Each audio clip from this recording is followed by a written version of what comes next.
Welcome back. My name is Chris. I'm Andy. And I'm Steve. This is Streaming Things and the new and improved intro music. Hey, Hey, who made that? Who made this theme? That was Andy. some badass out there. I don't know. They just Good sent it job, in. Andy. I hope Thanks, you guys man. are digging this tunage that Andy drummed up for your ear holes. He worked very hard on it. I did. It took many drafts. I drove Chris and Steve nuts. I kept being like, "Hey guys, it could be this," and I'd send them like a video of a riff that I came up with, and I was like, "Here's a variation of that in a different key," and I added this little trill to it, and they're like, "Sweet." And then before they had a chance to respond to that, and I was like, "Or it could be this thing instead," and so then I sent them that, and eventually within a day, I'd sent them I think like 9 or 10 videos with all these variations of a couple of different riffs, and eventually they just stopped responding. Well, it didn't drive me crazy because I predicted that would be how it went down. I was like, Andy's going to find something perfectly usable and then give us 12 iterations of it. But you might be thinking, dear listener, what the fuck? Where's the super dope Stranger Things-esque EDM soundtrack that we've come to know and love? And I hear you, I feel you, but we are trying to create a life outside of Stranger Things, which is bleak as that may sound, we need to do. And that's what we came up with. You know, again, when Stranger Things season 4 drops, we're going to be doing all our usual strangery thingy. Is that an adjective you can use? It is now. Yeah, I think it is actually if you Google it. But yeah, in between the show and the seasons, we need to have a life. And so we need our own theme song outside of that show. And also we got some new logo-age coming up soon. We've got a graphic designer working on a good facade for our show. That should be coming soon, as far as we know. In fact, I'm just shrugging right now. We commissioned it. We're holding tight. I'm very excited for that. So today's episode, as warned, we're talking about all of the most anticipated films of 2021 this year. So we're going to go through all of the things that should have come out in 2020 and are pushed back to this year, and all the things that are slated to come out in 2021. We should say as a caveat, we have no idea if these films are going to come out this year either. In fact, some of the dates that I wrote down for the release of a lot of these tentpole films have already been pushed back in the day since I wrote them on the piece of paper for the notes for this show. And that's probably going to continue to get worse as the year goes on. Did you guys notice that? I don't know if you were doing your own research for this, but like last night, Edgar Wright tweeted that Last Night in Soho was no longer going to come out in April. It was going to come out in October of this year. I did not see that. Which broke my heart. It seems like everything's coming out in October next year. Like a lot of the stuff that I was looking at was like October. And it was just an interesting thing to kind of see. Yeah, for sure. I think there's a certain amount of like trying to be safe and doing some mathematics on the state of the economy and the virus and where that's going to be just the latter half of the year. And there's always been like good months to have movies come out. Like you put your shit movies out in January, huge movies out in the summer, and then again in December, and then Halloween-y type movies in October. And it's always been the way it's been. But and then Morbius was supposed to come out in March and has now been pushed back to 2022. Oh shit. So since I wrote down Morbius, Is that the Spider-Man like kind of thing? Yeah, the vampire spinoff of Spider-Man, yeah. with Jared Leto, right? Jared Leto, indeed. And the comic book aficionados listening are going, vampire Spider-Man thingy! Slamming their phone against the table. I'm very sorry. But I got to be honest, I saw the trailer for Morbius when it originally came out, like what feels like a year and a half ago. And even then I was like, pass. Well, you don't have to worry, Steve. You don't have to worry about that film until 2022. Yay! At the soonest. But anyway. Also, I do want to, while we're here, before we get too much further, I want to say we are being joined by 3 special guests, and those are my dogs. So you'll probably hear them clinking and clanking around in the room. They're banging right now. God damn it. My wife isn't home yet, so she can't like sequester them in her office with her. So they're kind of like freely roaming in the room. So if you hear like in the background, that's their little toenails on the hardwood floor. So apologies for that. That's either them or Morbius climbing the walls. Oh shit, he's right behind to you, enact Chris. revenge. It's Jared Leto. Let him in. So if the dogs Don't ruin offend another you, comic book franchise, Jared Leto. 2 down. If the dogs offend you, you're a terrible person, and John Wick will be coming to see you shortly. Be seeing you Sure. Sure. That's my John Wick. Hey, speaking of John Wick, Andy, do you remember when you were like, let's go see John Wick 3? And I was like, yeah. And I realized as soon as we started watching it that I had not seen John Wick 2. What the hell, Steve? I had a stroke or something and thought I had seen it, but when we sat down, I was like, I have no clue what's happening. That's a terrible world building leap there between 1 and 3. Yeah. So a few business things straight off the top, I guess. We're still back, so you're probably excited. It's the third Monday in a row. We did it. Back-to-back episodes. How Oh dope my is goodness. that? Back to back to back. Oh, shit. And so, yep, we will still be coming out every Monday at 3:16 a.m. Oh, yeah. That's Eastern Standard Time, I should say. Oh, yeah. I love Eastern Standard Time. So, Set my watch to it. literally. I can't do a Steve Austin impersonation. I like how your attempted Steve Austin was like, literally. No, that wasn't it. That was me not trying at all, just to be clear. So yeah, our email is streamingthingspod@gmail.com if you want to add to the conversation or write to us, let us know anything in any way. We do have some segments that we actually planned when we originally, on our second or third iteration of this show. We do plan on continuing those. One is called Check the Gate, where we talk about some movie news and things coming out in the industry. But the dogs are still They're engaging humping. in Going coitus at it. Yep. in my peripheral. So Get excuse a me. room, you two. I do want to point out it's the lady humping the boy. It is So indeed. There's some it's- pegging going on. So Check the Pippin's Gate getting pegged. is where we talk about movie news. We don't need to do Check the Gate on this episode because the entire thing is essentially one giant Check the Gate. We're just talking about the state of the industry in general and all the films slated to come out in 2021. We also have a Crossing Streams segment, which used to be called somewhat on the nose what we've been streaming. So it's going to be called Crossing Streams, just so you don't get lost in the future. Just want to let everybody know what's going on. So we will be doing that, but that's just going to be literally what we've been streaming. Yeah, just with a clever name. Is there any business things that I forgot? I mean, we're all kind of dipping our toe in the water here. I just want to make sure everybody's on the No, and up. that's basically it. I think on our end. I mean, stay tuned. We're going to probably have more stuff in the future, but baby steps. Absolutely. Baby step. And then write into that email address, streamingthingspod@gmail.com, because on slower weeks or where we don't have a big tent pole to discuss, we're going to be just coming up with topics. And we're open to ideas, things that you would like to hear us talk about, riff about. We would love to hear that. So you can send those We've our already way. gotten a couple suggestions, so thank you so much for those of you who have sent them in already. Yes. Thank you. To people who were better fans than the rest, frankly. Or at least better access to internet. I don't know what your situation is. I'm sorry for assuming. Don't assume my internet privileges. That's correct. So we kick it off with Crossing Streams, I guess, right? Yeah, buddy. All right. Andy, what have you been streaming? So I recently got into a show that my brother had recommended to me, and when he told me about it, I immediately said, "Oh yeah, dude, of course I watched that show. Fucking rules." It turned out, indeed, I had not been watching it. That show being Manhunt Unabomber. He said those words to me, and my head filled in Mindhunter, because he said there is a show that I'm watching about a serial killer. And it's kind of about the formation of this branch of the FBI where they start figuring out new ways and how they can start to track this guy. And he's basically describing Mindhunter, but he's not. He's actually describing Manhunt Unabomber, and it is very much the same thing. They're dealing with, excuse me, they're dealing with the Unabomber, and they're trying to figure out who he is, and they start to develop this new means of tracking somebody. They use the way that he writes and his linguistic style to try to track him. Mm-hmm. And whereas if you watch Mindhunter, it's about the formation of a branch of the FBI where they start to interview serial killers and try to dive deep into the psyche of them and what makes them tick and how can we think like them in order to start to track them and stuff.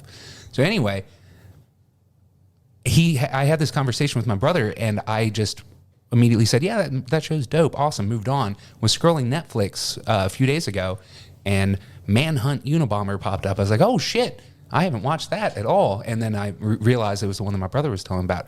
It stars Paul Bettany as the Unabomber, Ted Kaczynski, and he absolutely fucking kills it. I wouldn't. Yeah, that's inspired casting right there. I love Paul Bettany. Yeah, me too. I would never, like, he's such a pleasant person that, like, I would never Make him the Unabomber. Yeah, Right. I'm offended at the notion. And if you know anything about Ted Kaczynski, which I did not, I knew Ted Kaczynski is the Unabomber from a scene in Good Will Hunting, where Robin Williams just says the name Kaczynski, and the guy says Unabomber, and he says and something about recognition of name or something. So that was literally all I knew about the Unabomber was his name. So I found out like what Unabomber meant. It's University Airport, Una, and then bomber. And he wanted to be called like the Freedom Club or something. He signed all of his letters FC. So I'm learning all this shit. And it's kind of like when Chris saw Hamilton for the first time and didn't know any of the history of it. Like, no spoilers. Like, the history's out there, but like it's new to me. So I was super sad. so I don't want to. You don't want me to spoil the tale of the Unabomber for you right now? Hamilton does end tragically. But yeah, no, they're like trying to get a guilty plea and stuff. And I'm like, oh my God, is he going to plead guilty? And I don't want to Google it and find out and go to his Wikipedia and stuff. So I actually don't know yet. I'm like, I think I have like 2 episodes left. Where is it streaming on? It is on Netflix. That's right, you did It's a say that. Netflix original. I actually super enjoy it. So in addition to Paul Bettany, the lead is Sam Worthington, who not exactly inspired casting. Like, I've only seen him in a couple of things like Avatar and I think a Terminator movie. Oh, or he something. still gets work? Yeah, right. I haven't seen that guy since fucking Terminator, whatever the fuck he was in. The Right. one with Christian Bale. Jenna Revolution, Rise of the Machines? Resurrection, something. I thought that was 3. Christian Bale's the third one, right? No, he's in the 4th one because it goes 1, 2, 3, and then Christian Bale, and then it goes to Genesis. A bunch of bad ones, and then the good one, Dark Fate. Was Dark Fate good? It's good. Oh, okay. I've kind of completely given up on They've Terminator. been good since. No, you too. should try it. You should try it. But so Sam Worthington is kind of like a Keanu Reeves as an actor, where it's very much like kind of a blank slate, and you sort of project the everyman onto him. There isn't anything in his performance where I'm like, oh, I see what you're doing there. But I'm not an actor, so maybe it's fucking brilliant. So I very much don't. I don't see him as anything other than a blank slate, and maybe that's good. Maybe that's the point. But opposite of that, Paul Bettany as Ted Kaczynski, it's actually pretty brilliant casting because he's not like this savage, horrific person. He did savage, horrific things, but he did those to gain attention to his message. He was actually like a wildly intelligent person that had theories about the progress of society in an age of technology and stuff. So it's actually a really good show. I super recommend it. I think that if nothing else, it's a really well-made history lesson. You know, think of it as like watching Wikipedia, starring Paul Bettany. And that's Manhunt, Manhunt Unabomber. which is not to be confused with Mind Hunter. We're not hunting minds. We're hunting man, Or Martian Manhunter. which is not to be confused with The Game or Hard Are you talking about the Target. David Fincher movie? Yeah, Hunting Man, Hard Target in The Game. All right, never mind. It's a fucking deep cut. Steve, what the hell have you been streaming? Oh, real quick, I do want to piggyback on your suggestion there, Andy. I think a show that you would like. Have you ever heard of Des? No. I believe I think it's a miniseries, a British miniseries. You can watch it on Prime, but it stars David Tennant as a serial killer named Des. Oh, awesome. I think you And- told me about this one Yeah, time. when you said like inspired acting choice for someone who's playing a serial killer who isn't like, I'm evil and crazy. You got David Tennant in there who's just kind of like, oh yeah, I killed that guy's in the closet. You'll find 3 more upstairs. He's just kind of like, why'd you kill those people? Oh, I thought you'd help me figure that out. Like he's just very like, I don't know. I love me some David Tennant. But what I have been streaming, if the listener was kind enough to listen to our 2021 Survival Guide episode last week, they might have heard you guys talk about a show called Upload. I was not hip to this show. I had heard about it, but I had not watched it. But hearing you guys talk such good things about it inspired me to go and binge it all in a single day. Nice. So I watched all of Upload, which I just found absolutely lovely. I really thought a lot of the ideas of, apps in the afterlife, that type of like, what do you call it? The marketing that they have in the afterlife, and how that changes how people approach living and that kind of thing it was really interesting and really well thought out.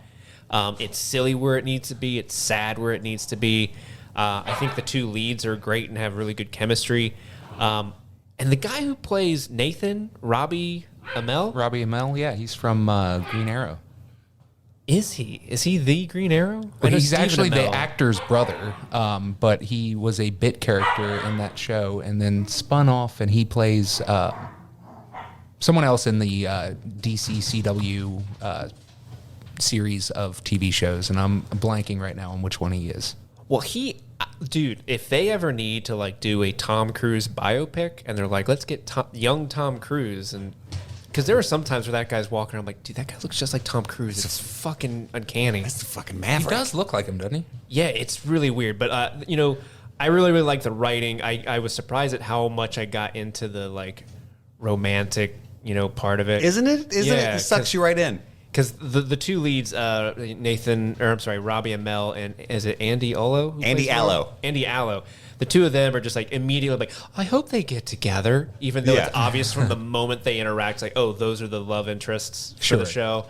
I really, really love the Luke, the guy who plays the he's like a war veteran that didn't have legs when he was alive, but he has legs in the afterlife, so he's kind of like crazy, and he's been there so long that he just kind of like doesn't give a shit, and he found all the glitches where if you like bang the toaster a certain amount of time, it gives you a free bagel. Yeah, Oh, yeah. I love the capitalism of it. Like it's a really fun show with a lot of cool sci-fi ideas, but it's actually really sharp. When it talks about like because that's totally how it would be. Like what kind of afterlife can you afford? Oh, exactly. There's that almost purgatory, like, oh, this is where the 2 gigs go. And you only have like 2 Yeah. gigs worth of data you can use in the afterlife until you just freeze and don't do anything. And Yep.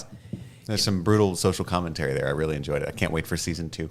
yeah. Glad you liked it, Steve. Yeah, thank you guys for turning me on to that upload. Go watch I love it turning on, Steve on. That is like my favorite thing. God, do it more. And that's on Amazon Prime. Amazon Prime, yeah. Yep. A lot of Prime talk today. A lot of prime talk. This is a prime time show. Hell yeah. I get it.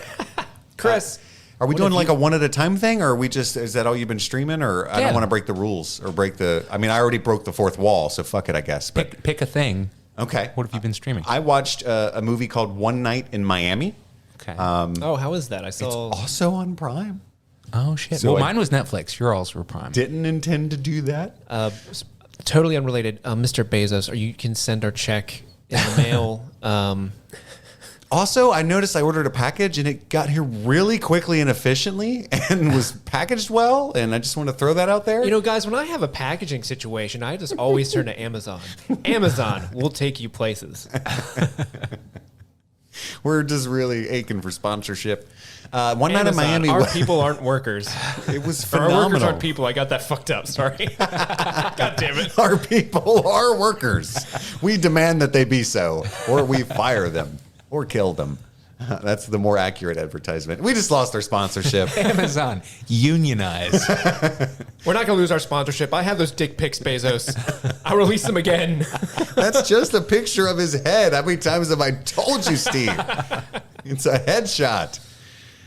One Night in Miami is a phenomenal film. I watched that movie, and again, to break the fourth wall again, and I don't know if we're supposed to spill these beans, Steven. I've been calling him Steven because I feel like we're getting closer. When you get more close to someone, you use more formal names. No, because you know how your parents will use the long form of your name, and your lover, and then me. Do you know what I mean? I know exactly what you are all three. So, listener, Why did you indicate that my lover and you are two different people? we are actually recording this from the past. Okay, there's layers to. You are listening to this in the future. Whoa! So Our future. today, as you're listening to this, I believe is February 1st. Am I wrong? I think I'm right. This episode will come out on the 1st, yes. Yeah, so today is February. Welcome to February, guys. Oh my made God. it. I love it this month that we're in. But right now it's not February 1st. And so I watched One Night in Miami like the day after it debuted. But it'll be like a week and a half, like by the time you're listening to this. And the reason I bring that up is because I feel like we should talk about like the inauguration. Obviously, we all stream that. Right. But at the same time, when they're listening to this, The what? they'll be like, yeah. But anyway, One Night in Miami is so good. I watched it at like 5 in the morning. And you talked about Hamilton a lot. It's got Leslie Odom Jr. Playing Sam yes. Cooke. But I didn't quite recognize, and that's how stupid I am without like the curly wig and stuff, right? His character has to sing a lot, and I was like, where the fuck have I heard that angelic, perfect voice before?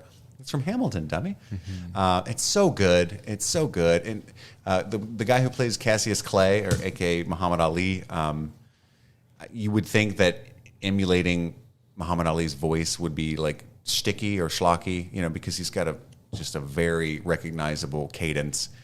It's not at all. He just does it perfectly. And it's basically a stage play. It's mostly four men in a room talking and riffing off one another. And for some reason, that sometimes is the most interesting thing you can do in a movie. It's just let them choose scenery, bounce off each other.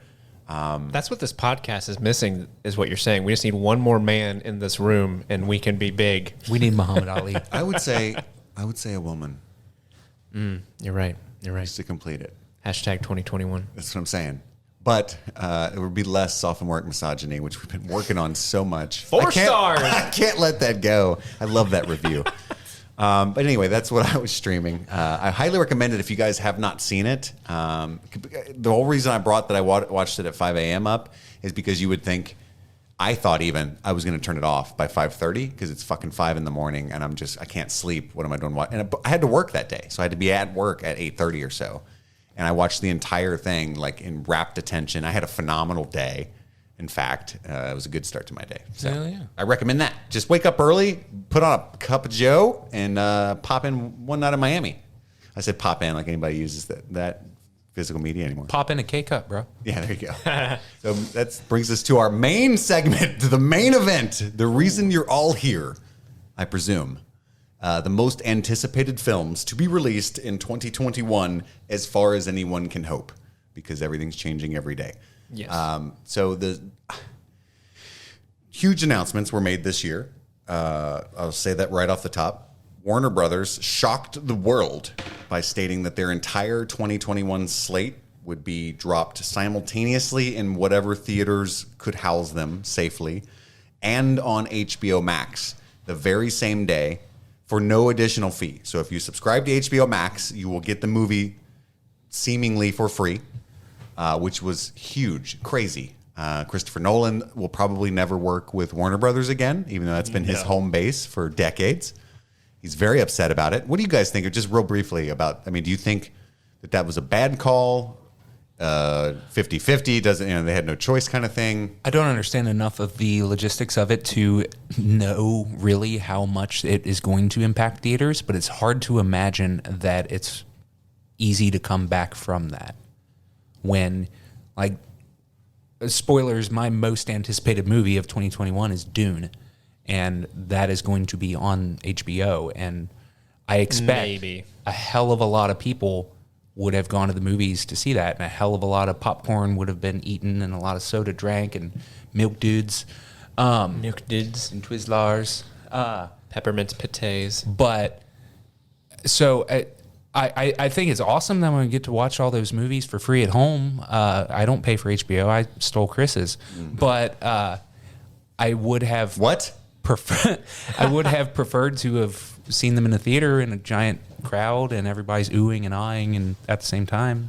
That's something to be said for that, and I want theaters to stick around, but that's a lot of money that people are not going to go spend at a brick and mortar theater.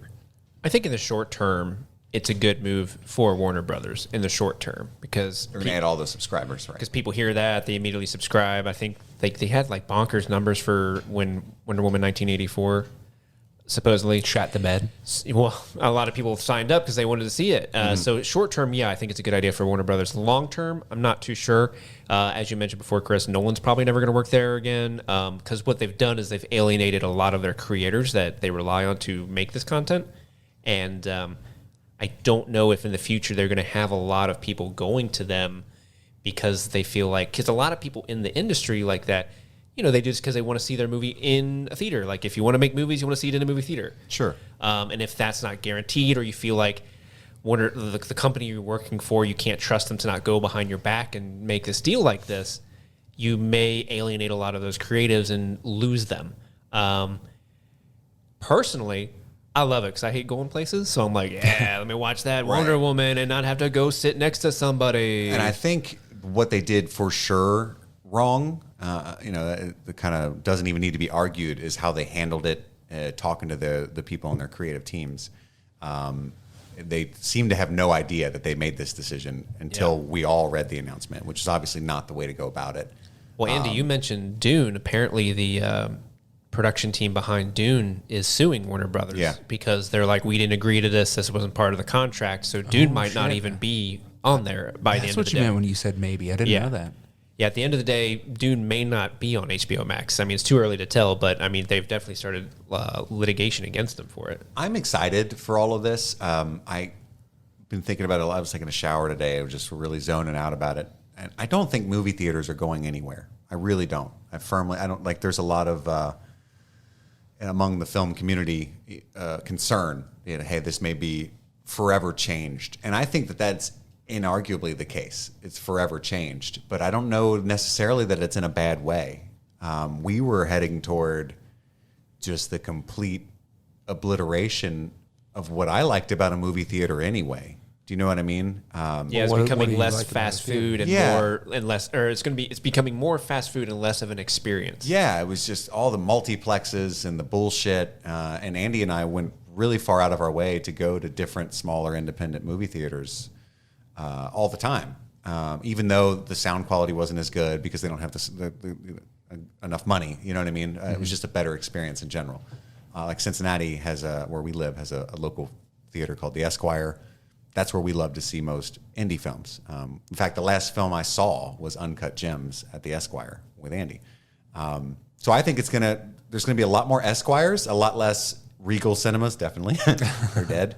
And AMC's, and I think that's a great thing. I feel bad. And I have a certain amount of privilege, too, in that I have a 70-inch 4K TV with a high refresh rate and full Sonos surround system with subwoofers. And you know what I mean? Like, I'm not bragging. I'm just saying, like, I have a fairly theatrical experience to where I would prefer to see Dune in a theater, but I could make it pretty badass in my living room. You know what I mean? So I'm like, yeah, bring it on, where a lot of people might not have that. And they're just like, what the fuck? Watching on their laptop, which is that's terrible, I'm sure. Mm-hmm. Yeah, and I mean, even the most comforting movie experience at a house, it pales in comparison to going to an auditorium movie theater and the communal experience. Yeah. Mm-hmm. Some of the best, memories of my life are seeing a movie theater in a theater packed with people who are like-minded, who are also enjoying it. Absolutely.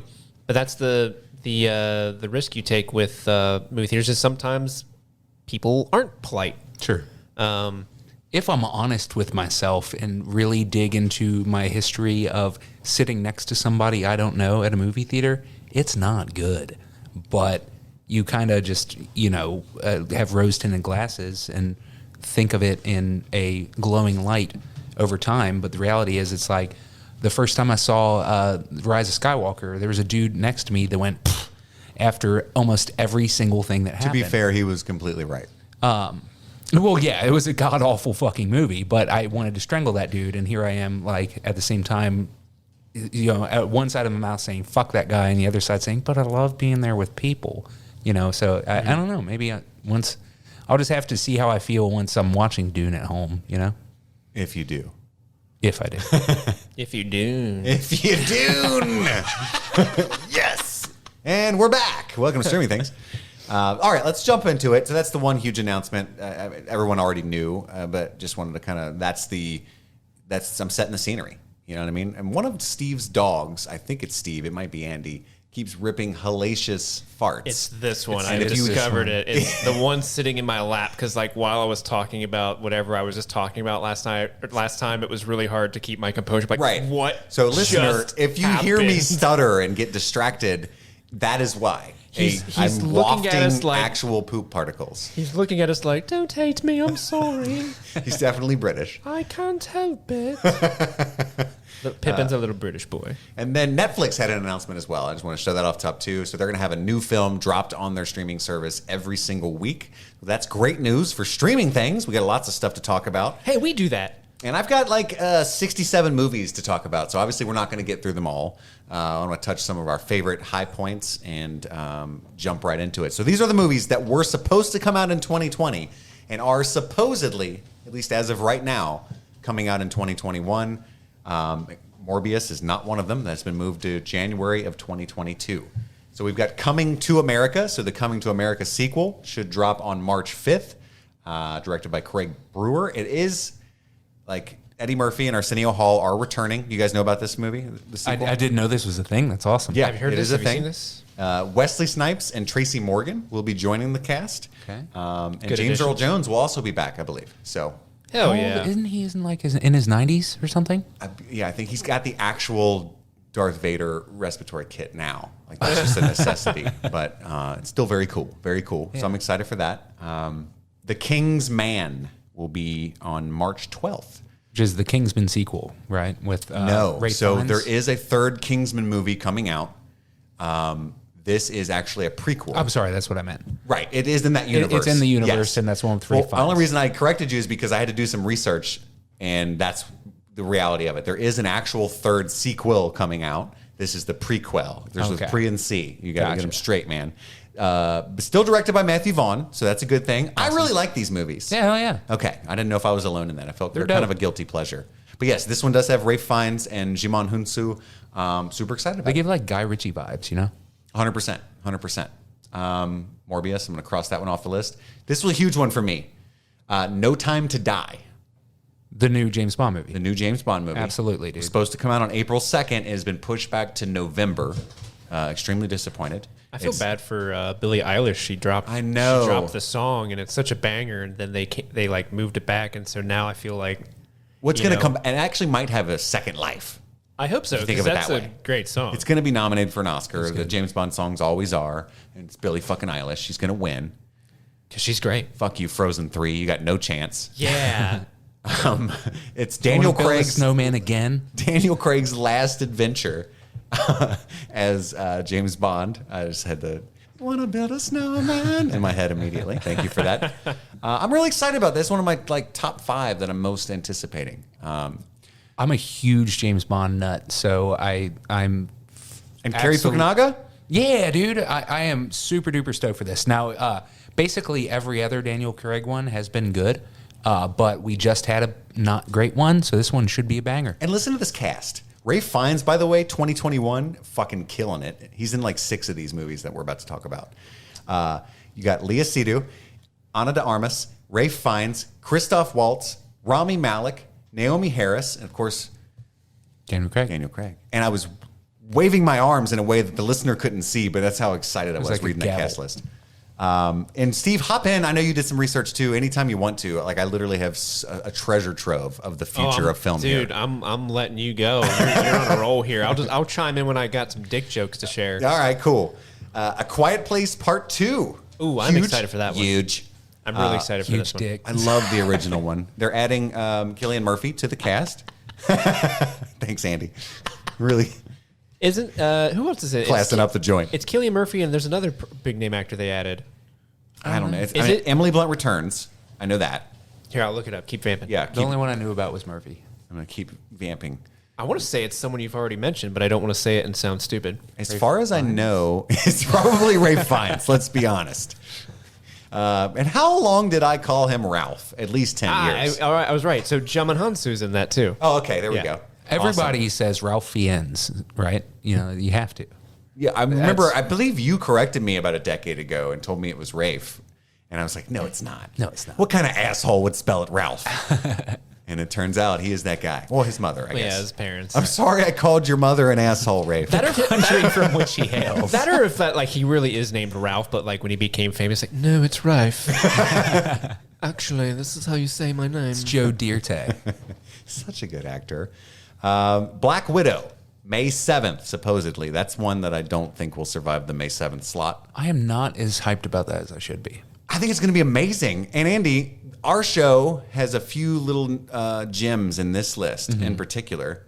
David Harbour, Yep. Yeah, Absolutely. baby. Black Widow. Yeah. I really love his parts in the trailer that they've showed for that, where he's like this like old like past his golden years Russian superhero version of Captain America. I think Yeah. is kind of what he's supposed to be. Absolutely. And it's got Rachel Weisz, Florence Pugh. Yeah, I love It's going to be amazing. Andy, you're an asshole. Pew. You're just over there hanging out with Rafe's mother, just being assholes together.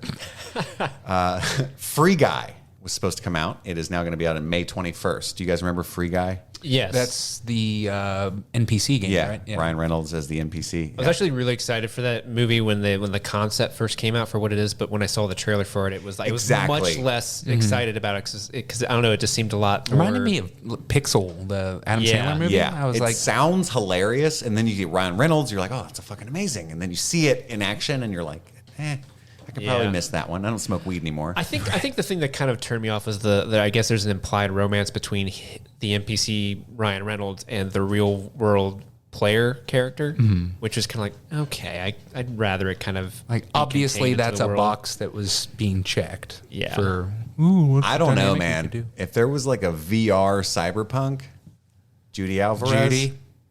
I don't know. I think I'd fall in love.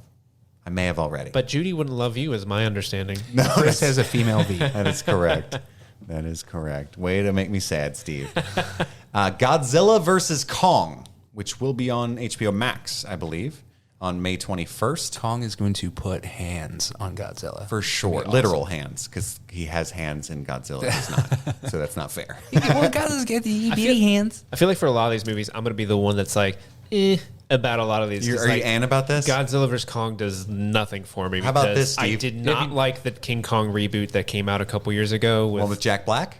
No, no, the one with Samuel Jackson. Do you know what I'm talking about? Yeah, I know what you're talking about. Yeah, the Peter the Jackson movie one. from 05. That was pretty good. I actually like that movie. I don't like the new one that came out. There's a lot of helicopters and guns and whatnot. I thought the new one was way too like. Do you know who's edgy. in Godzilla versus Kong, though? Probably the same people who Millie were Bobby in Brown. Godzilla. Millie Bobby Brown. Get excited now, I like Steve. Millie Bobby Brown, but the Little none, MBB action for you. none of the current Godzilla movies are good. And one of the 7 Skarsgårds is in it. Stellan, Peter, Alexander. Ben. Ben. Chuck. Okay. Also on May 21st, the movie Spiral. Do you guys know what this is? That's the Chris Rock Saw prequel. I forgot that was going to be a thing. That's Oh, how- shit. Yeah. It's the That's Saw dope. reboot with Chris Rock. He's directing it too, isn't he? I think so. Yeah, he's It'd directing be and easy to starring check, it. but I'm not in going to on do that, it. dude. The first couple Saw movies were fantastic. They were? Everything I've heard from that, it sounds like they're, capitalizing on what made Saw good originally, but also taking it in a different direction with a completely new perspective, which is I'm all about. And Chris Rock, I've never seen him in like a serious, I didn't horror watch type role. Definitely never horror. I haven't watched Fargo season 4 yet, and I'm a huge fan of 1 through 3. But Chris Rock is supposed to be amazing in that. F9 is what it's called. May 28th. Oh, Fast and Furious. Fast and Furious 9. For a second, I was like, is that some weird IT support movie? Shift F9. No. No interest. No, I mean this franchise is much beloved, even by people that that sounded really elitist. It's much beloved. I'll just That leave it know at that. shit about movies. No, Andy, you said it, not me. I just never got into it, and I feel like I should have. I love the first one. Family, it'd be watched fun to watch ironically and whatnot. Couple of the newer ones. My son likes him because he loves Dwayne The Rock Johnson because of his brief foray into WWE fandom, and so I've been able to kind of catch up on like 5 through 8 thanks to him. But I mean, they're fun. I've only seen the last one with Paul Walker. That's the only Fast and Furious I movie want to say that was 7. 5 6 1. I don't know. Yeah. I don't know. I just 'Cause said that. the- I'm saying random numbers. That's a at this franchise point. that never interested me. I'm not a car guy. I'm not a car guy, and as a person who worked at movie theaters when those movies were like huge and just starting off, I hated the people that came and saw them The because fandom bothered you. dude, because they would just bring their stupid shit Illuminas that they put like underglows on, and then they would do Revving cars in the donuts in the parking lot and back shit. parking lot, and we'd have to yell at them all the time. And one of the best days of my life was they were doing donuts in the parking lot. You know how like parking lots have those like little cement barriers that have like plants in the middle of them as sort of like decorative yeah. pieces. Well, this guy who had a lowrider's doing donuts, and I'm walking into my work, and I'm like, that fucking idiot, I hate him. Went inside to grab like my check or something from work, and on my way out, while I was inside, he had donutted over top one of those cement barriers and just fucked up his car. And like all these people are like, oh man, your car. The guy's like, what am I gonna do? And I'm just like, good. Some Steves just want to watch the world burn. Yep. Also coming out, Ghostbusters Afterlife. Oh my god, I'm so stoked about that I had movie, and I forgotten forgot this that it was a gonna thing. That's why this episode's fun. There's so many of these moments, Andy. Remember This the is- trailer? It looks so good. This is the actual movie. This is another streaming things. Yeah, Jim. Finn Wolfhard. Woofing it even harder, I hear. That was terrible. Is he being like a It was we pretty good. I was trying to reshoot come that? up with something good. and I is couldn't. Mike being somehow an even larger cunt in Ghostbusters? Yes. Paul Rudd is in it. And of course, Bill fucking Murray, the legend. Answered the call. Do you know who's directing this? Do you know? Do you know, Andy? It's the son of the guy that directed the original, right? No. Oh, I thought that that's was what it right. was. I don't think it is. I think it's Jason fucking Reitman. Oh, Yeah, isn't that him? Because Is he his son? I don't know. it's- We're gonna look this up. the original writer's a Reitman. Is he? I'm believe sorry, so. audience. I'm supposed to be Everyone just whipped out their semi-professional. phones. Yeah, Ivan Reitman. Oh my God, we're both right. Mostly me being wrong. Do you like how I tried to save myself? Quick, Chris, grab that lifeline. I didn't know that. So, okay, quick background on me, guys. I'm ridiculously huge fan of Jason Reitman. Juno, Thank You for Smoking, Up Oh, in yeah. the Air. Up in I the love Air these so much. movies. Yes. Hard yes. Andy knows. Very obsessed with him. Up in the Air, I've seen 1,000 times. So I saw this, and on my little list I'm doing, I did not know that was. He was Isn't like that in. awesome? It was nepotism. I didn't know there was any nepotism. Yeah, I'm super excited about that movie because of I love Paul Rudd and he's modern day Jack Lemmon. I love him. And it's my cousin. Jack Lemmon. My name is Chris Rudd. Can you get him on the show? I'll text him. See, he's usually pretty busy. Cousin With Paul? family stuff. Family stuff. Ant-Man stuff. Top Gun Maverick. July 2nd. You don't care about that one? Super stoked about it. Oh, are you okay? Yeah, I grew up loving the shit out of Top Gun. My brother was a big fan. I think is why he's a pilot now. So I watched that with him a ton when I was a kid. So I'm just like, hear that, and I'm like, yes, in my veins, dude. This one's got John Hamm, Miles Teller, Jennifer Connelly. It's a good cast. That's It's a good really cast. good cast. Very exciting. Very Love Miles exciting. Teller. In the Heights, skip that one. That's June 18th. It's a Is that the Lin-Manuel original Lin-Manuel Miranda musical? joint. It's going to be Oh, it's awesome. phenomenal. Phenomenon. I don't they even were know why I making a wrote movie this out of down. that. Jungle Cruise. Don't know what that is. Hard pass It's a film made about the theme ride of the same name, at Disneyland. Jungle Cruise. starring The Rock and Emily Blunt, which is weird that Emily Blunt's in it. Missed opportunity not casting Tom Cruise.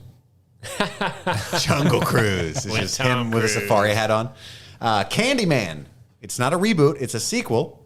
August 27th, which is my birthday.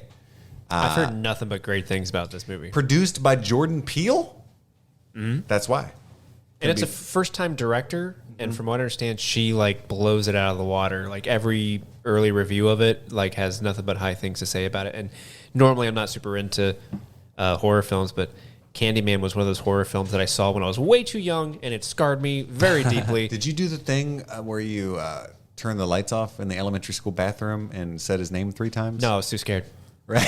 But that was a thing at your school, right? Oh yeah, it was definitely a thing. I did Yeah. that at the sink in my my parents' basement when I was a kid. Dude, freaked me the fuck out. Well, technically, I think our school we didn't do Candyman. We did the Bloody Mary. The Bloody Mary was a thing too, for sure. We were on the Bloody Mary end of things, but yeah, I never did it because I'm like Bloody Mary. But no, I'm not gonna do it. It's not worth it. I'm a man of science, but there's something about risk. Yeah, Just- right, yeah. I'm risk averse. There's no reward here. You mean I get it. there's a small percentage of a chance that if I say the same 3 times, I'll die? And brutally, It's like Hard pass. I get it. it's like I when get it. you hydroplane in your car, all the atheism just leaves your body, and you're like, please God, please God, please God. Okay, I'm cool. Yeah, And right. then it's like, I didn't believe. I never believed. I in never Christ. believed anything. But thank you. Death on the Nile, and I just brought this up because it's a Kenneth Branagh joint. It's another Agatha Christie novel. Yeah. like Death on the Orient Express. Another or Murder. Poirot. Is that his name? Poirot, yeah. Poirot. It's Poirot. That ridiculous mustache that I can't believe they Oh, I love they it. were like, yes, keep that. If I could grow that, I would always have that. That's September 17th. And October 1st, supposedly, is Dune, Yes. Yes. This is directed my by the most phenomenal Denis Villeneuve. that is my most anticipated movie of next year is Dune. Big same. Timothy Chalamet. The cast in Dune is so good. You got Timothée Chalamet, you got a Skarsgård. I think it's Stellan. Zendaya. Zendaya, you got Dave Bautista. Momoa. Jason Momoa. You got Oscar Isaac. Oscar What a Isaac. fucking hunk of men. Hunks of Thanos, men in what's that his movie. name? Huh? The guy who played Josh Thanos, Brolin? Josh Brolin. Oh, nice. The Brols. Mm-hmm. I just Hella cast. I just love. I actually have a weird affection for the original like '80s film with Sting. Fincher did that, right? No, Lynch. Lynch. Yeah. I knew you Lynch, meant yeah, Lynch, actually. yeah. Thanks, buddy. And I actually over the summer I read the novelization for the first time because I've never actually read the book. So I'm like, oh, I'll read it. Gave it a good read, and yeah. The What did you think of the book? I mean, and the book's good. It's written in an interesting way. Definitely, you can tell it was written in a much different time period. Sure. It was a different time. The weird thing about the book is it's very like matter of fact. Like, I saw this, so I felt this, and this is how I felt. That's like how it kind of like repeats itself all the time. So there's a big. I'm not going to reveal the twist, but there's kind of this twist in relation to one of the characters having like these abilities. And when the twist comes, like just about what those are and how it happens, the character's like, yeah, and then this thing happened, and wow, everything just was different, and it was interesting. I'm like, that should be way more epic than, huh? You're a wizard. Emotions are the mind killer. I've never said this publicly, and they're going to revoke my film snob membership card, but I can't stand David Lynch. Not a fan either. That's okay. Mulholland Drive is one of the worst movies I've ever seen. I've seen for a couple episodes of Twin Peaks, and it was good. Not a fan. But It's not for me. I mean, I'm not going to, like, I don't love the guy. I'm not going to be like, how dare you? David Lynch is my friend, Chris. It's like how I feel is like how Seth felt in Superbad when he said, have you ever seen a vagina by itself? Not for me. That's how I feel, but insert David Lynch film. Not for me. I'm sorry. I'm really sorry to everyone listening. I 4 apologize. stars. Plowing ahead, Halloween Kills, October 15th. Now, I did not see, and I know that this is my other card is being revoked. I never watched the Danny McBride involved reboot of Halloween after the Rob Zombie reboot of Halloween kind of killed all reboots for me, but it's actually supposedly very good. So the first Rob Zombie one was good. The second one was horrific. This was a re-sequel. So it is a sequel to the very first Halloween and pretends that 2 through 10 plus the reboots Never existed, right. And we're jumping right back in at 2. And it was good, I hear. It was okay. There were a couple of things that happen where it's like, why the fuck did that happen? Like somebody just suddenly was like, you know what? I think I'm gonna kill some people too. It's like, okay, why? And like Normal what's going Tuesday on. for me. Yeah, I get it. But I mean, it and as far as like kind of trying to recreate the feel of the original Halloween and like it being less of a gore fest and more of like a it follows kind of general slow creep. They hit the nail on the head on like this is what Halloween feels like. Yeah, I'm going to go back and visit it and help myself get excited for the threequel, right? Or the re-re. The re-sequel. Is it the re-sequel? I Because guess. it's a sequel to the re-sequel. So anyway, it's coming out in October. Oh yeah, that is true. Re-threequel. Eternals, November 5th. What do you guys think? You excited? Is this the movie that Kumail Nanjiani's like super ripped Yes. Yes, indeed. in? I want to see it just for that. It's got a bunch of good, huge stars. Angelina Jolie. I don't know much about the storyline that they're portraying. I don't know any of the characters. Yeah. They're all same. like cosmic level characters What was that the like. This is different than the that TV show that didn't do well. Yes. What was it wasn't Eternals, but it was like what was that? It was like Immortals or something weird. I didn't even watch it. Whatever it was. Ramsey Bolton was in it. That's all I knew. No, I know what you're talking about. Yeah. No, that way different. These are like beings that like created heaven and earth and shit or something. I don't know. That's gonna be neat. Kumail Nanjiani. That's all I need. Now It's is Kumail this Nanjiani. Marvel or DC? Marvel. Marvel. Okay. Ooh, okay. A little more interested now. Yeah. That's true. Like Marvel could come out and we're like, here's our E-list hero. The blue beanie. Like it's like, oh, that looks pretty good. Marvel? I'm in. I buy the merch. And then the merch. wrapping up December 10th, West Side Story. The reason I'm excited about that, That's Spielberg, it's right? Steven Spielberg. Yeah, okay. with Ansel Elgort. So the guy from Baby Driver, in case you didn't know. And that's just the movies that were supposed to have come out. Isn't that insane? Yeah. In a different universe, we've seen all of these movies already as of right now, and we're just excited about the other ones we're about to talk about. And And that's that's what it. I'm saying, dude. How do you come back from that? How much money got left on the table right there? I don't know. I mean, some studios might be hurting, but again, that might be to the better. If we could get more neons and more A24s, then fuck yeah, that's great. You know what I mean? And Netflix doing phenomenal work. Now they're a huge company now.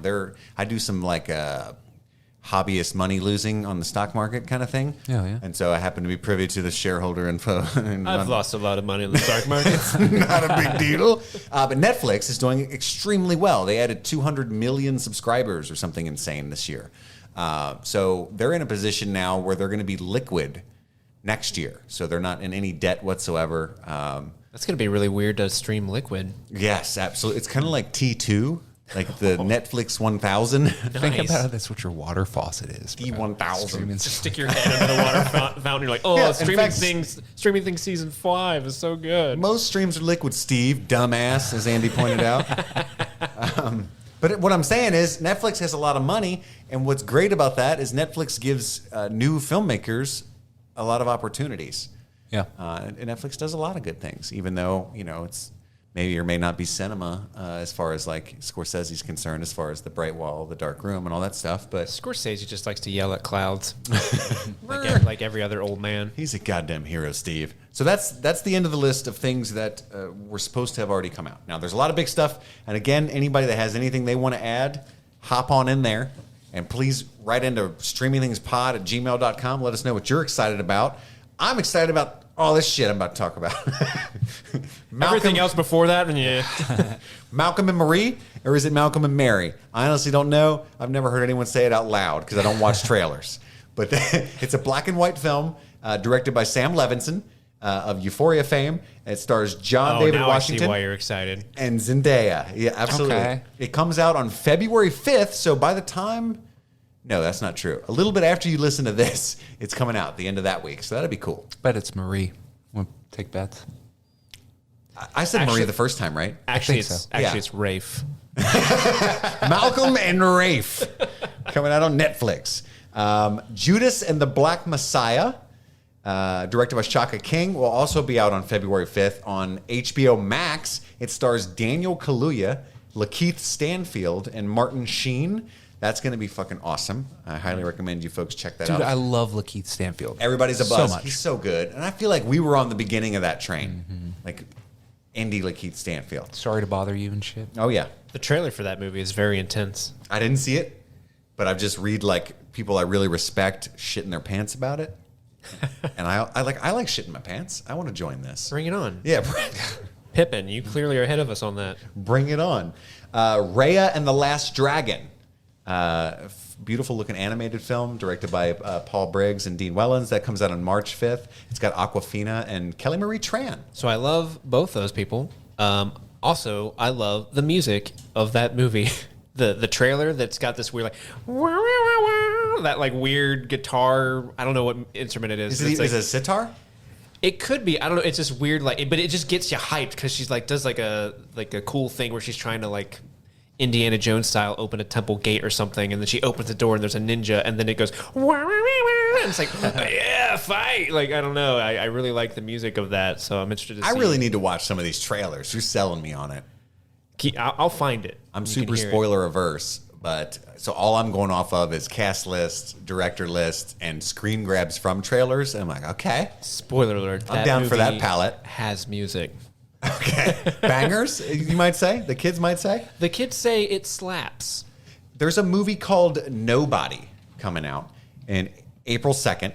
I don't know much about it because I don't watch trailers or anything, but it was only worth mentioning because it stars Bob Odenkirk, RZA, and Christopher Lloyd. Oh, I remember Oh, seeing the trailer for this. This that's is like the- the Bob Odenkirk falling down. Yeah, it looks like that, or like Bob and Kurt is John Wick kind of Yeah. deal. I gotta see this. It looks pretty cool. Like, what the hell? And where's Christopher Lloyd been? I don't know, man. Stuck in the Page Master, bro. I like that you went Page Master Deep instead cut. of Deep Back to cut. the Future. I love the Page Master. It's a good movie. It is. I was gonna make I was hoping Steve would hop in with a Christopher Lloyd impersonation, telling Bob Odenkirk to get it up to Bob Odenkirk! 88 miles per hour. Oh shit! But To be a good action film, you have to get it to 88 miles per hour. This is heavy.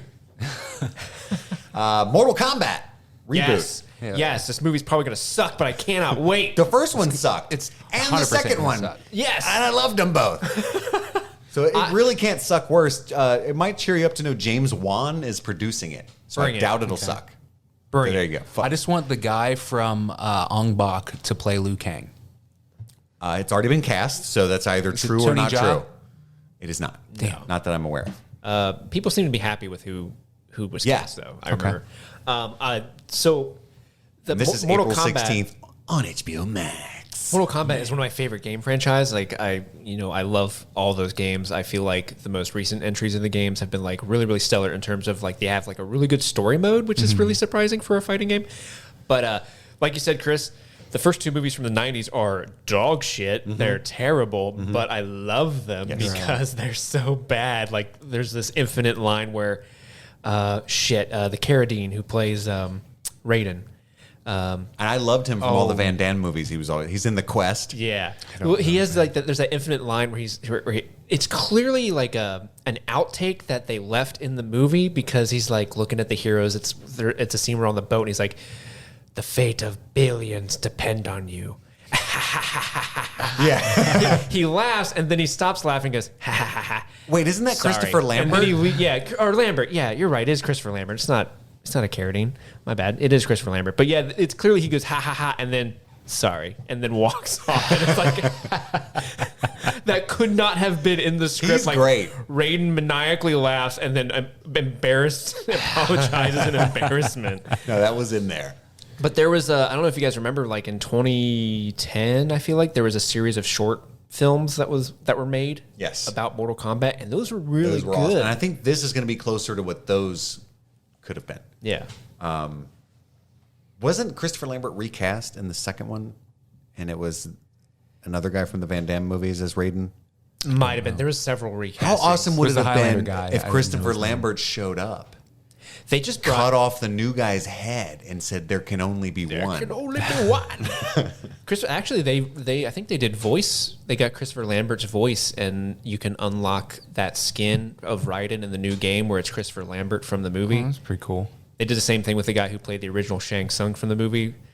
They even have the taunt. His where he's face like, is "Your in there. soul Yeah, is it's mine. Yeah. I just know somebody pointed out on Twitter, and they were 100% right, that Mortal Kombat nowadays is like Super Smash Brothers, only the characters are chosen by your dad. Because it's like Rambo and Terminator and shit like that. Oh, I hate that shit. Personally, like when they do those DLC drops, like when they're always like, new DLC, you get Rain. I'm like, okay, I love Rain. Oh, you get Ermac. All right, cool.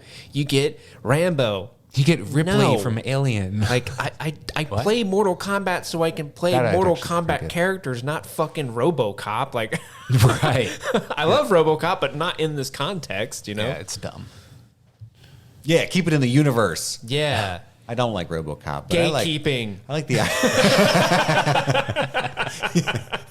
We love gatekeeping. Quote us.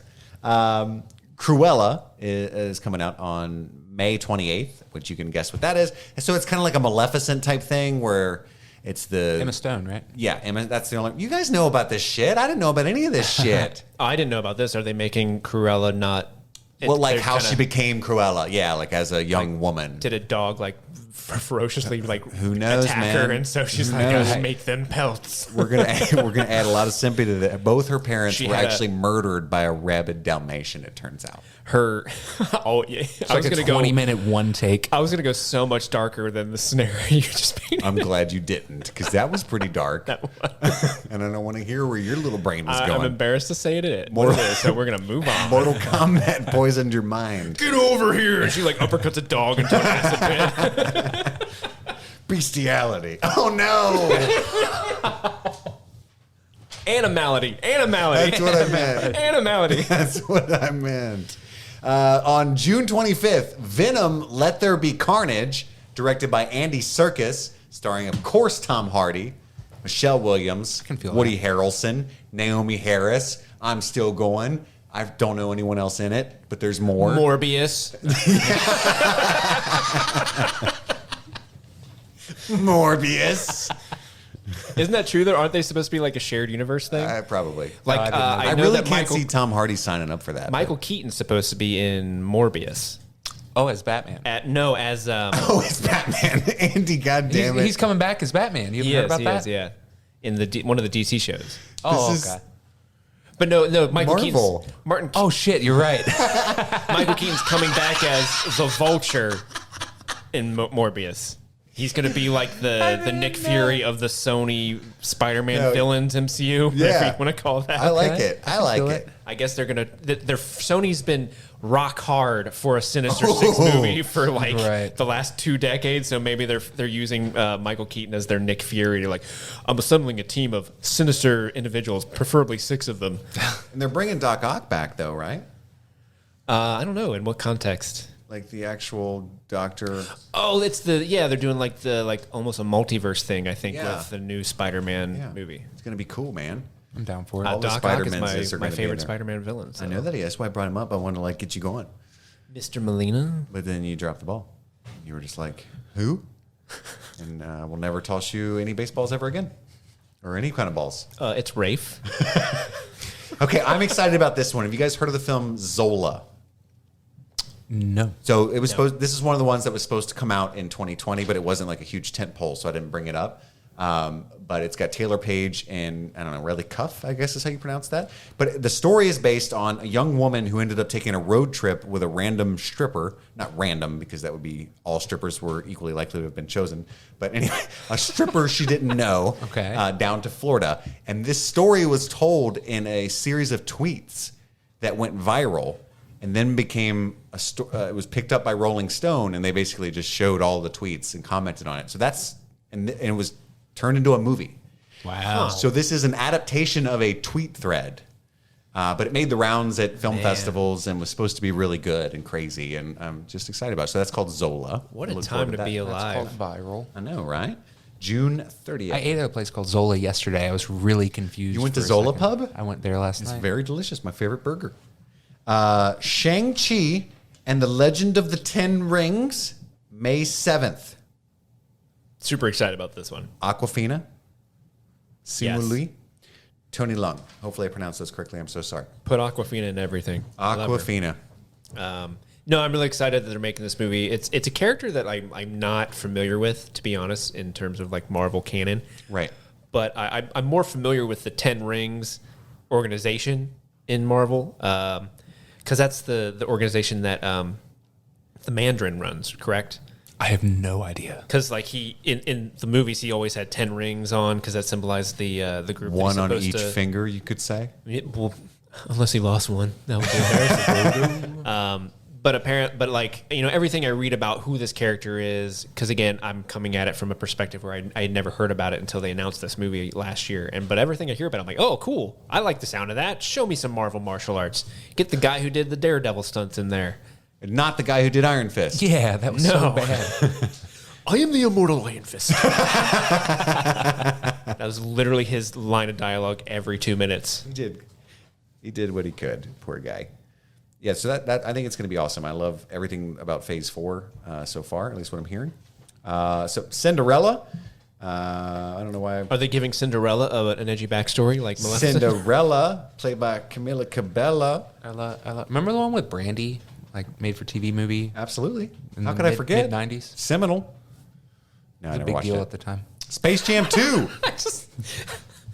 I hope in the future, if we ever are discussing something that doesn't quite land, Andy just will chime in. It was a big deal at the time.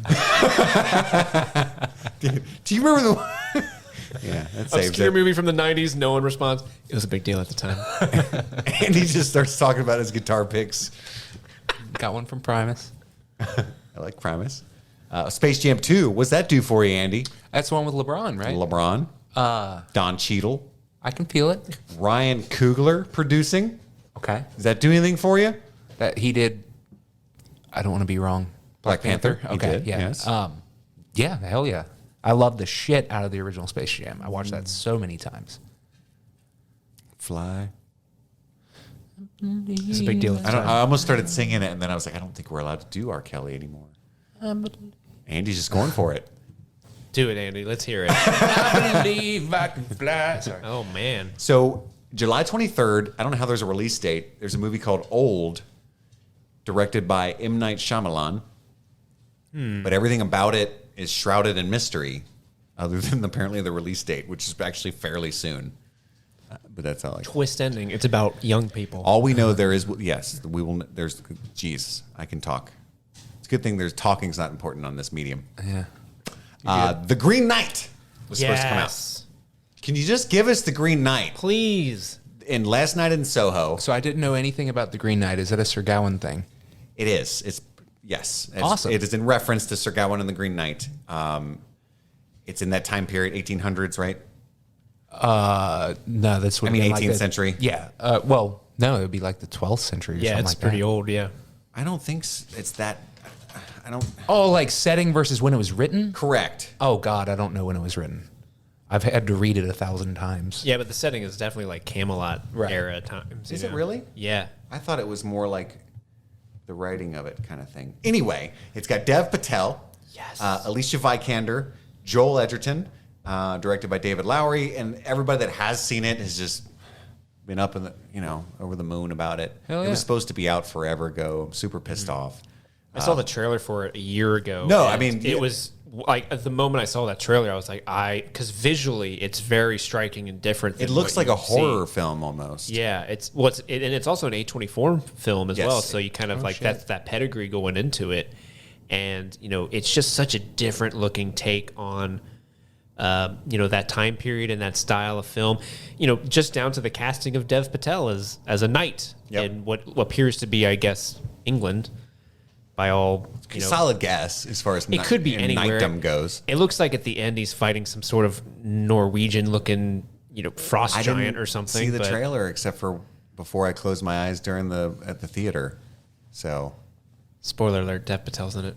no, I knew that. And by the way, Mr. Ebert himself supports me. I was reading a review of Castaway that he had written back in the day, and he spent the entire review of the film bitching about how the trailer spoiled the film. And like literally 80% of the review of Castaway was lamenting that he had seen the trailer and that it spoiled it. And I was like, that was my spirit animal. Like that's me. That's why I don't watch them. I mean, trailers are an art form that are just not done well anymore. Do you remember the trailer for Matrix?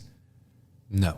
That's a really good trailer. Is it? You really don't you don't The really one know that what was like that one. I'm trying to think of which.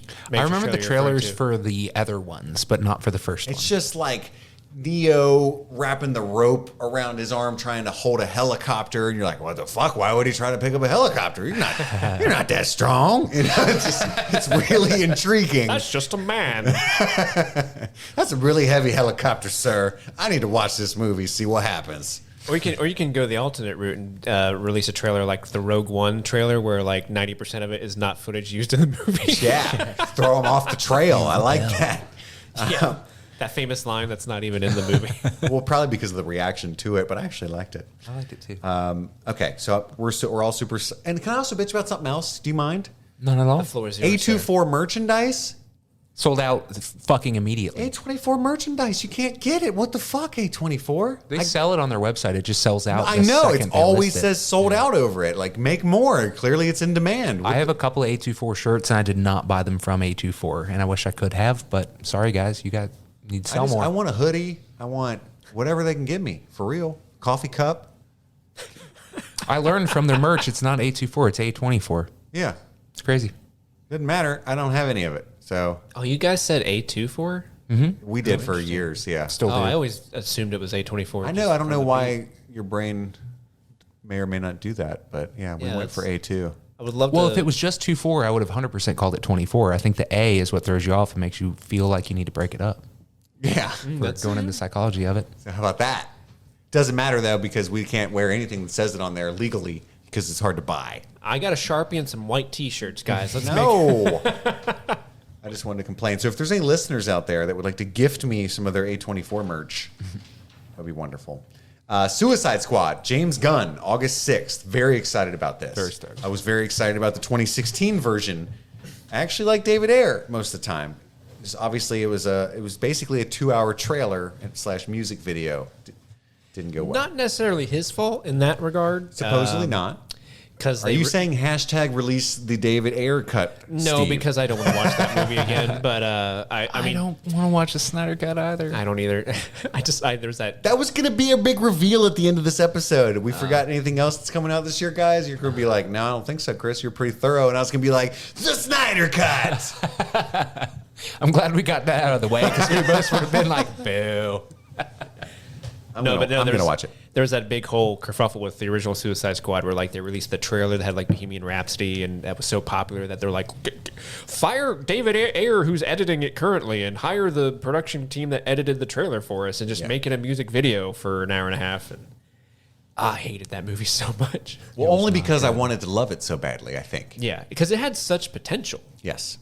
Which is why they're basically rebooting it. I mean, this one's called The Suicide Squad instead of Suicide Squad 2, which is hilarious. Like they're like, forget the other one, essentially. So And there's the Suicide Squad Rocksteady game coming out. I'm so stoked. Yeah, that about looks yeah, really that good looks too. really good. I'm stoked. The cast for the new Suicide Squad is just who's who of like really awesome character actors and John Cena. Like I, If Philip Seymour Hoffman was still alive, he'd be in this movie. 100%. the doctor's in it. I think he's the Thinker. Peter Capaldi's in it. I forget. I can never remember this actor's name, but he plays the Polka Dot Man. He was like Baba Yaga, the guy from Ant-Man, who's like the Baba Yaga, his Russian friend. Oh, okay. Yeah, I don't know his name, but I So know who we've you're got talking Pete Davidson. Yeah, Pete Davidson. That guy has first to die on the mission Suicide Squad member written all over about. him. He does. Yeah. For sure. Idris Elba. Yes. Nathan Fillion might have been who you were thinking of. Of course, Joel Kinnaman again. I love Nathan Fillion. Yeah, Nathan Fillion's great. He's supposed to be like No Arms Boy or something. No Arms Boy. I think that is his name, No Arms Boy. Yeah, he's got like a really silly name like Did you see that. his Uncharted short film thing? Zoe Oh, Nathan? Saldana. Yeah. Yeah, that's It's really great. good. Taika Waititi. Is he Dwayne in it Johnson as as an actor? Black Adam. Yeah. Probably some cameos, lots of cameos. James Gunn's got an awful lot of pull, don't you know? His brother, Ezra Miller. His brother's in it as the Weasel character. The Weasel. I don't know anything about these obscure I don't either. DC characters. And I mean, I'll Marvel, be the hell but- out of it. I'll be honest, like out of all the characters they named, I knew King Shark, I knew Polka Dot Man, I knew Benicio del Toro? What? Sylvester seen him Stallone's in photo on anything, IMDb just needs a lot of work. That's all I'm saying. I think Benicio's going to be in a couple movies this year. There's actually one that's on my list. We'll see if Chris gets to it that Benicio's in. Swear to God, I I bet I had got to it. check myself, but I was like, oh, he's Before playing you the fucking Collector wreck again. yourself.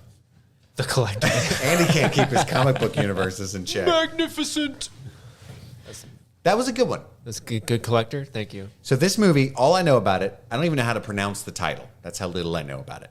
It's BIOS. And I don't know if it's pronounced BIOS or BIOS or BIOS. So BIOS is an IT term. Boys. Is it? Yeah, it's for like the startup process for your computer. That is, you go into your BIOS to set up to like activate your memory and set what the boot drive is going to be and stuff like that. Well, it was written as all caps, so maybe that's how you pronounce it. It's an acronym. I don't honestly know what it stands for. So it stars This Tom is why Hanks. this is why we have Andy on the show. Look at this guy. He's bringing in such an expertise. No, for sure. This is what I mean.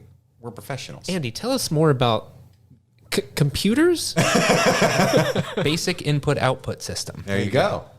It's directed by Miguel Sapochnik, which is why I wrote it down. Very excited. The director of the Battle of the Bastards. All the good Game of Thrones episodes. Right. So I'm really excited to see what he does with a feature film, and it stars Tom Hanks, so can't go wrong there. What? America's Everyman. Is Tom Hanks going to battle a fucking frozen zombie man? I freaking hope so. And a dragon? I say that man. I don't know what I say. I actually blanked out picturing Tom Hanks fighting a frozen zombie man. Probably talking him down, and the frozen zombie man Your coming brain to actually terms for with who he your brain for a second like achieved into the higher reality of existence and then came down. Yeah, it peeked my head into the multiverse of madness.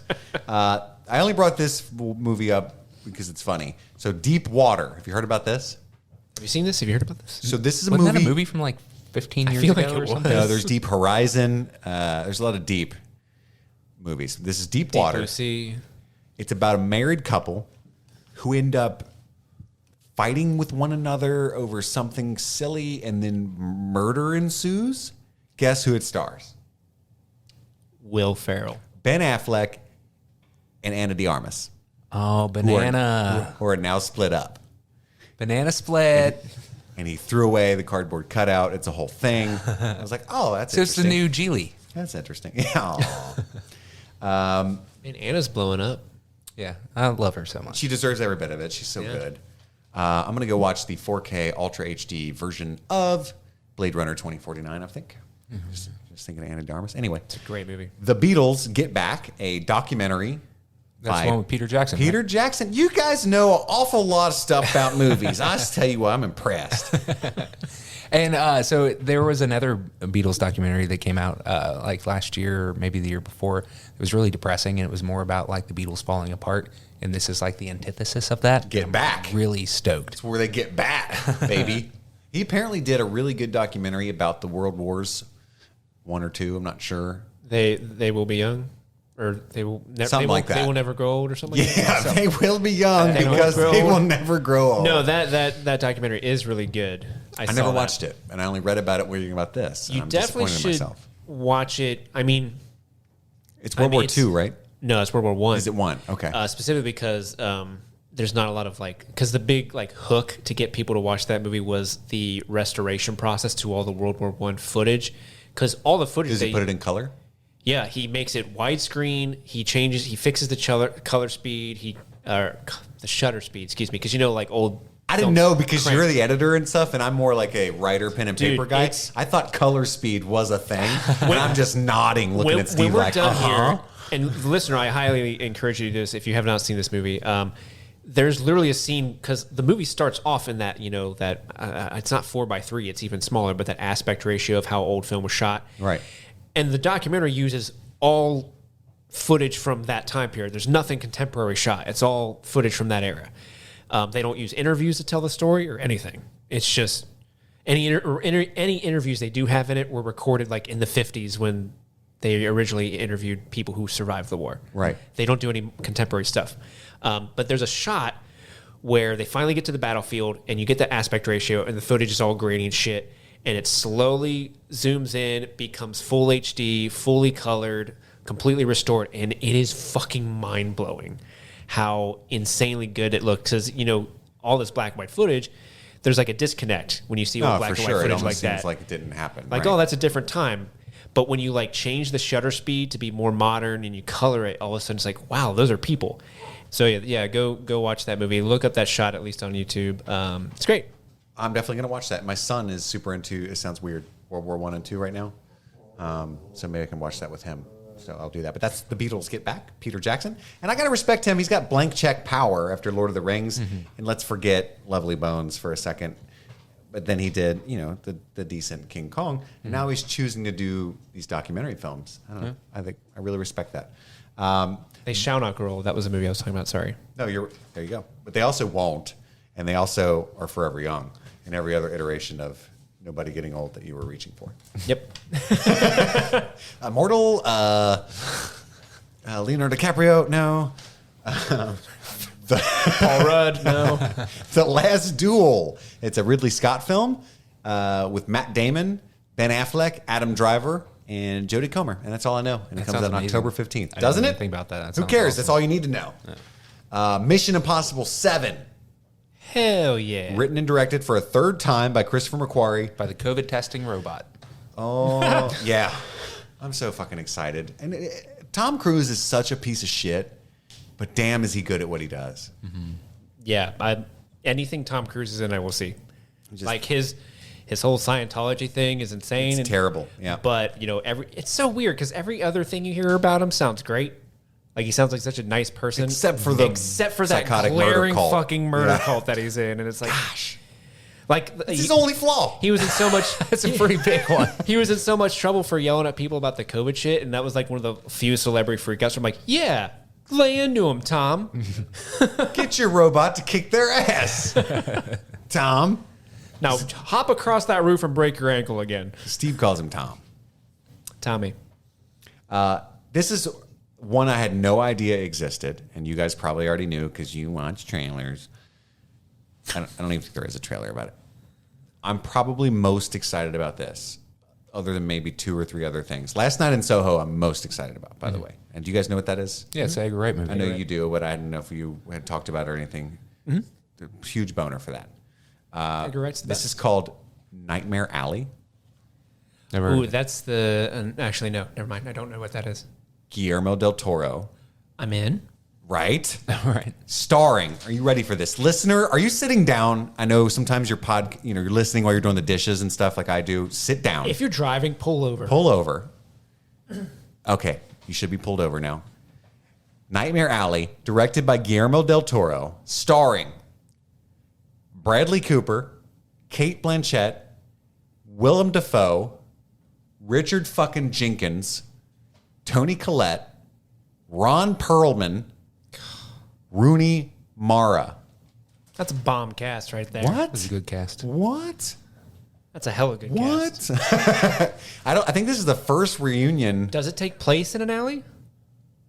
I Are don't there know. nightmares? I don't know anything about it. It could be Diagon Alley Is for all I it give a just shit. the fish man from? The one alley in New York. I love The Shape of Water. You shut your Is damn it mouth, the Steve. fish man from Shape of Water who's like, I live in an alley now. It's a nightmare. Why does he talk like he's from Jersey and he smokes 3 packs a day? Let's see how you talk if you live underwater. Yeah, you'll be a I can't do it. It's too funny to picture it. You'll be a fish in an alley. Get out of my alley. It's my alley. This is a nightmare. There's Life's no water in here. Life's been rough since that broad left me. Yeah, well, I'm still excited to see it. I Even had if to it's share a 2-bedroom apartment with Pan. get it from the labyrinth. Because it's a labyrinth. Untitled Guys, Spider-Man I got my sequel. alley. Oh my god, that was dumb. All right, It's big at the time. this one's huge. Matrix, nice callback. The Matrix 4, directed by Lana Wachowski. I Is this honestly really don't happening? care. Yeah. Yeah. You're not excited? No. It's gonna be amazing. The Animatrix was this Matrix sequel we deserved, and we already got it. So I think it's going to be phenomenal. It's got if it was like anyone but a Wachowski and anyone but Keanu Reeves, I wouldn't be excited at all. It'd be a heartless cash grab. They're all very wealthy, and if there wasn't something solid in this script, they wouldn't bother. Is my opinion. Was the last big movie they did Cloud Atlas? I think so. It's not them, by the way. It's just Lana. Right. Yeah. I don't know why. I didn't read on the politics of that, but I think it's going to be incredible. I mean, the Cloud Atlas was phenomenal. On paper, Sense8 was amazing. on paper, Matrix 4 doesn't interest me, but that might change if I see what their vision is. But you follow my logic, though, right? It could be awesome. Like the script, Keanu's not going to just jump in and do whatevs. Sure, I mean, the first Matrix was amazing. Matrix 2 is pretty good. The third one was a movie. So the potential's there. We'll see. Like I like it when my sci-fi gets philosophical, and I like Keanu Reeves going, yeah. I don't know what they're going to do, actually. I mean, with him being carted off as Cyber Jesus and stuff, I mean, I don't know how they could bring Keanu back, but I'm excited. I guess because, they could do anything. There's already like a multiverse in the Matrix. There's a lot of ways you could go with it, for sure. But it's got Keanu Reeves, Jessica Henwick. I love Jessica Henwick so much. I think she's amazing. Carrie-Anne Moss. Jada Pinkett Smith is back. What? Spoiler alert for the old Matrix movies. Isn't Carrie-Anne Moss's character dead Trinity? in Matrix World? I mean, I thought she died in Matrix 3. You're right. They wreck the thing to get to the baby face, and she gets all impaled and stuff. Yeah. Wait, doesn't he heal her? Because she has that pretty moment where one of the only good moments in Matrix 3 is when they like go above the clouds and she sees the sky for the Yes. first time, Yeah. and she's like awesome, and then like dies immediately after that. I think doesn't he heals Jesus her? It doesn't matter though because he's definitely dead, and he, you know what I mean. Yeah. That was a weird bone to pick after Keanu's back. I mean, that he got Right, but he's Jesus. He can resurrect. Yeah, I mean they just threw him in a cave for 3 days and he came back. could be the second coming. I The get tomb it. is empty, Chris. So this is Matrix 4 Easter, is what you're saying? Yes. Nice. Yahya Abdul-Mateen II. Neil Patrick Harris. Was that the guy that played Dr. Manhattan. Dr. Manhattan? Yeah. I know him from the Baz Luhrmann show on Netflix. Get Down? Get Down. Oh, yeah. Get down on it. Neil Patrick Harris. I wrote that down for Andy. He's a huge NPH fan. Fuck yeah. And Is he the He's new in The agent? Matrix? he's in The Matrix 4. I hope he's the new Agent Smith. Guess who character. else is in it? No. I bet I know who is. Who? Jonathan Groff. Okay. I could see that. Yeah. You say. I wish I could sing that. You can. You just did. No. You just did, I buddy. can't do it in a way that the listeners will The appreciate. voice of an angel. And then I wrote down some random shit, Andy. You made it all the way through. I actually read the entire list. Steve's so excited because he thinks I missed something, but check this out. Sherlock Holmes 3. Dope. Is that Guy Ritchie again? No, it is not Guy Ritchie. I'm very upset about that. Is it Robert Downey Jr.? Yes. Jude Law? Yes, but I Okay. still don't know if I'm excited or not. Well, the second one was not super good. It was fun. The first one was dope. We've waited this long to have it not be directed by Guy Ritchie. Are you fucking kidding me? Yeah. There's a movie called Babylon with Emma Stone and Brad Pitt in talks to be in it, but it's the new Damien. It's the new. I know he's like talks, losers. I don't know. That just reeks of desperation. Like, be interested in our movie. These actors are in talks. But it's Damien Chazelle is the director. Hell So yeah. Oh, I never like watched that First guy. Man. I'm ashamed. It's good. It's not. I like First Man. It's not his first two, but it's good. Army of the Dead, the new Zack Snyder flick with Dave Bautista, zombie movie. Okay. Look good. Looks fun. The French fucking Dispatch, Yes. which we don't know when. Bring it. But it's to coming? me. Give me. That's another one of my like top three. So it'd be like Last Night in Soho, Nightmare Alley, which Steve ruined, and the French Dispatch. The French Dispatch. One more time. I said it en français. You don't understand that, Steve, so it's not a big deal. Well, okay, what did I miss, Steve? Did I pick anything or miss anything you were getting? Or Well, honestly, I just really wanted to talk about French Dispatch. That was the one that I was like, please don't forget that because Wes Anderson is my fave. Look, I wrote it down in all capital letters with an exclamation point. None of the other Do you films have got the cast list up for that movie? don't. Because that is a freaking bomb that. It's cast. too insane. I couldn't do it. Oh, here. This is coming up because, listener, you may not know this, but I'm a huge Wes Anderson fan. What's your favorite Wes Anderson film? Royal Tenenbaums with a bullet? Without even saying it, like you didn't even have to think about it or nothing. No, it's Royal Tenenbaums. I think objectively, if I'm being objective, Grand Budapest Grand Hotel Budapest is a is far superior movie. But because Royal Tenenbaums was my first sort of like introduction to him, and I think it's definitely his second best movie if you look at it objectively. Our buddy Jimmy has a Richie tattoo. Yeah. Oh, really? Yeah. Okay, so I dressed as Richie for Halloween one year, and I used what I thought was temporary beard dye, and it turned out it wasn't. And I have blonde hair, and I had a very dark. Andy beard has for a about beard 2 to this months. day because of that costume. So French Dispatch. I'm going to run down the names. This is a bomb cast. Andy, you're going to help me with one of these people.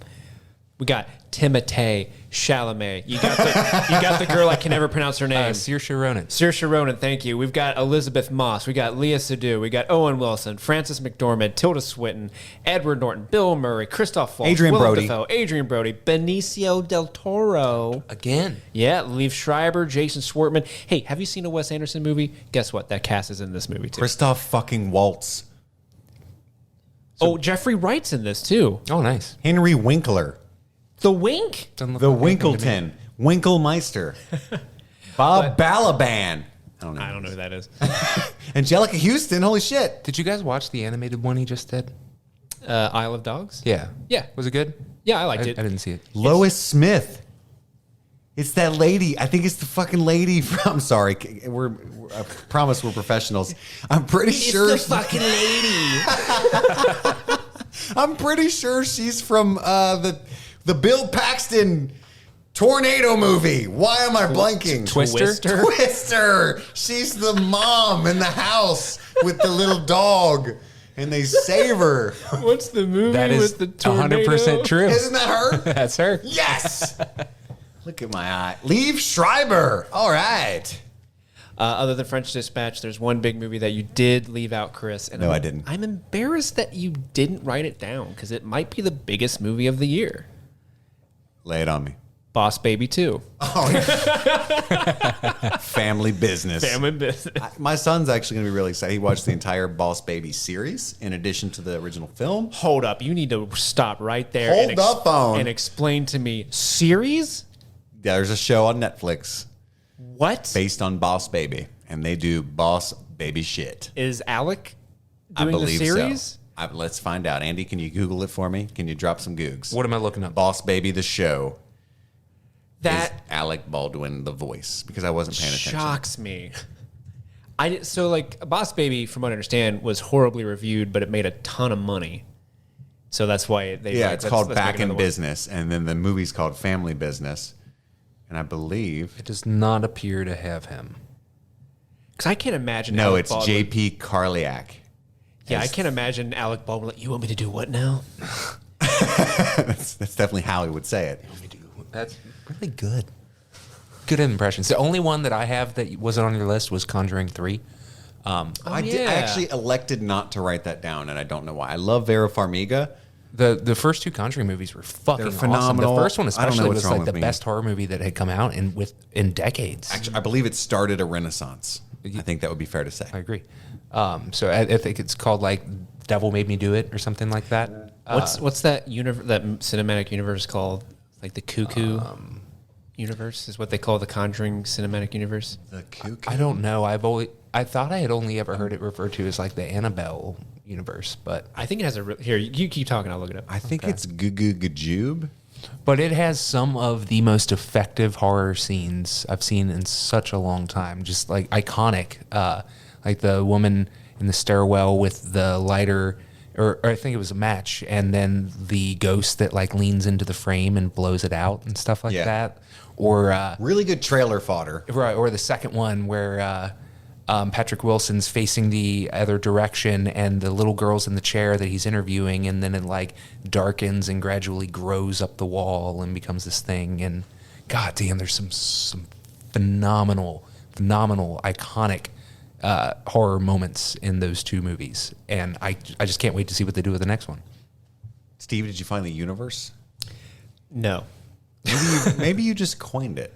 no, I've definitely heard Cuckoo. that somewhere. Conjuring 3, entering Steve's cuckoo universe. It's cuckoo crazy. It was a big thing at the time. So, are there any other movies on the list that we're excited for coming up in 2021? No, I mean we just listed easily 50.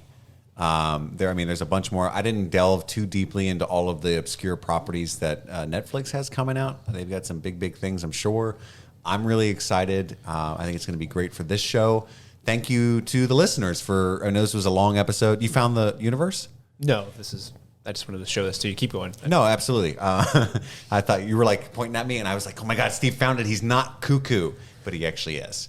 I just want to let the listeners know we are finding our footing. You know, we had been off the air for well over a year, almost 2, but I think we're quickly getting our pattern back, our chemistry back. So thank you for hanging in there. If you're new, it gets slightly better than this. That's all I'm saying, like slightly.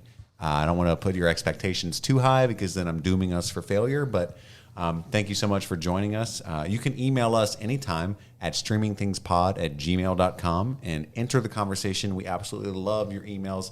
We love your emails so much that Steve wants to touch on a couple. Yeah, we got a bunch of emails coming in. We requested some last week, and I'm only going to read one of them because it's special. I apologize in advance because I'm going to butcher your name.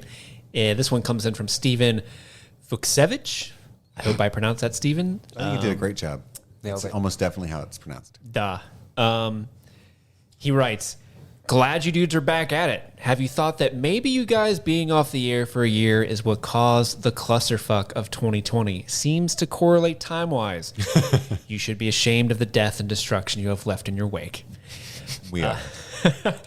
He writes, he continues, anywho, can't wait to see what you guys have in store. As for Anywho. yeah. He gives us some great episode topic recommendations that I think are great.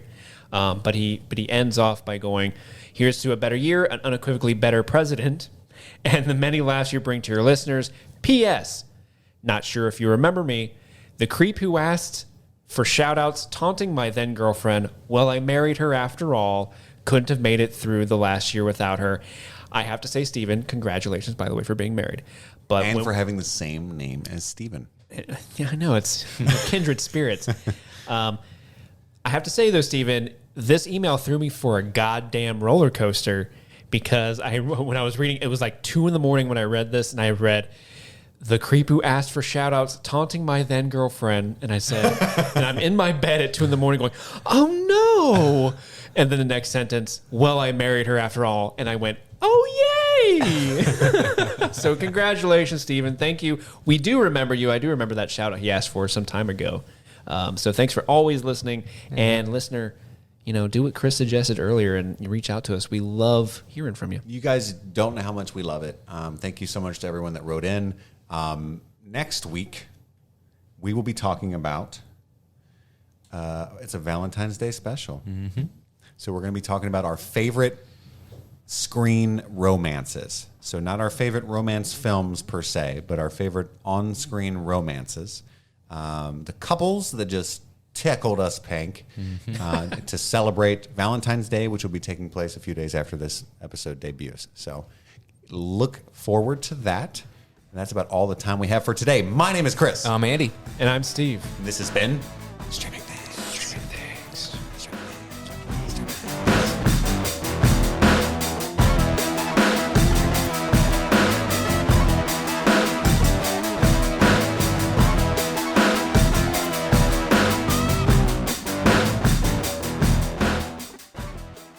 Bestiality. Oh no.